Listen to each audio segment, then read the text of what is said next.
नमस्कार, मैं हूं आपके साथ अली मतर। शुरुआत बड़ी खबर से करते हैं। बीजेपी नेता सुशील मोदी आज नामांकन करेंगे। राज्यसभा उपचुनाव के लिए नामांकन करेंगे सुशील मोदी। सीएम नीतीश कुमार नामांकन के दौरान मौजूद रहेंगे। एनडीए के कई बड़े नेता भी इस दौरान मौजूद रहेंगे। तो सुशील मोदी आज राज्यसभा उपचुनाव के लिए एनडीए के उम्मीदवार के तौर पर नामांकन दाखिल करेंगे और इस दौरान मुख्यमंत्री नीतीश कुमार नामांकन में मौजूद रहेंगे। साथ ही एनडीए के कई बड़े नेता इस नामांकन में मौजूद रहेंगे। आपको बता दें कि रामविलास पासवान के निधन से एक सीट खाली हुई है और हमारे साथ आनंद अमृतराज जुड़े हुए हैं। आनंद, कितने बजे सुशील मोदी का नामांकन है और कौन कौन से बड़े नेताओं के शामिल होने की उम्मीद है?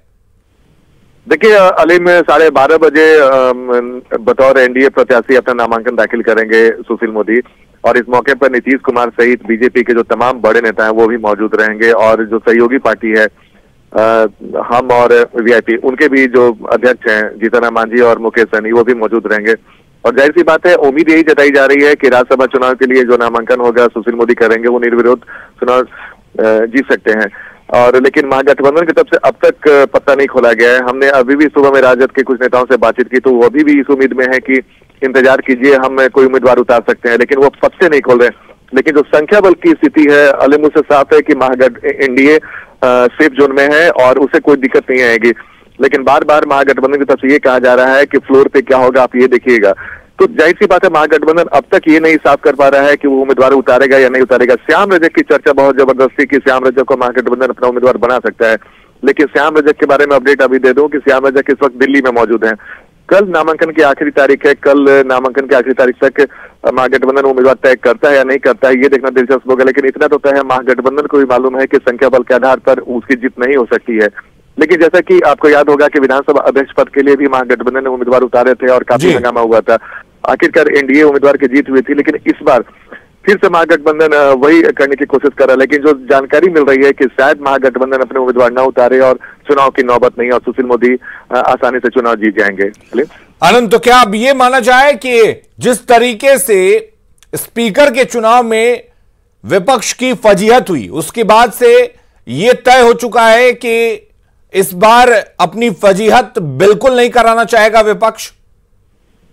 बिल्कुल, देखिए अली, बिल्कुल आपने सही कहा कि विपक्ष को भी पता है कि संख्या बल उसके पास है नहीं, तो ऐसी स्थिति में उसके उम्मीदवार उतारने पर हार निश्चित है।